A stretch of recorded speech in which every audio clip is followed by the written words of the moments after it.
মেয়েটির মুখে অনেক গোটা হয়েছে, তার কারণে মেয়েটি ডক্টরের কাছে আসলে ডক্টর যেভাবে তার ট্রিটমেন্ট শুরু করেন, প্রথমে হাতের সাহায্যে চিপে কালো আস্তরণ বের করে দেন, তারপরে আবারও চিপে পুঁজ বের করে দিয়ে একটি তুলো দিয়ে ভালোভাবে সেই ক্ষতস্থান পরিষ্কার করে দেন। এই গালে থাকা ক্ষতস্থান থেকে পুঁজ একটি ইঞ্জেকশনের মাধ্যমে বের করে নেন, ব্যান্ডেজ করিয়ে দেন।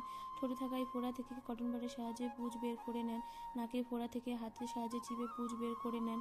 এবার একটি দামি মলম সেই ক্ষতস্থানে ভালোভাবে লাগিয়ে দেওয়া হয়। ক্ষতস্থানে দামি মলম লাগানো হয়ে গেলে হাতের সাহায্যে কিছুক্ষণ মাসাজ করে দেওয়া হয়। এবার দুটো ওষুধ খাইয়ে দেওয়া হয়। কিছুদিন পরে মেয়েটির মুখ ঠিক হয়ে যায়। মাথায় অনেক নোংরা থাকার ফলে মেয়েটিকে একটি দামি শ্যাম্পু করিয়ে দেওয়া হয়, চুল ভালোভাবে ধুয়ে দেওয়া হয়, মুখে কিছুক্ষণ স্টিম করিয়ে দেওয়া হয়। ঘরোয়া পদ্ধতিতে একটি ফেস প্যাক বানানো হয়ে গেলে মেয়েটির মুখে অ্যাপ্লাই করে দেওয়া হয়। মেয়েটির মুখে লাগানো হয়ে গেলে মুছে দেওয়া হয়। চারকোলের একটি ফেস প্যাক ভালোভাবে লাগিয়ে দেওয়া হয়। লাগানো হয়ে গেলে মেয়েটিকে সুন্দরভাবে সাজিয়ে দিলে মেয়েটি পুরোপুরি সুস্থ হয়ে যায়। ভিডিওটি ভালো লেগে থাকলে অবশ্যই একটি লাইক এবং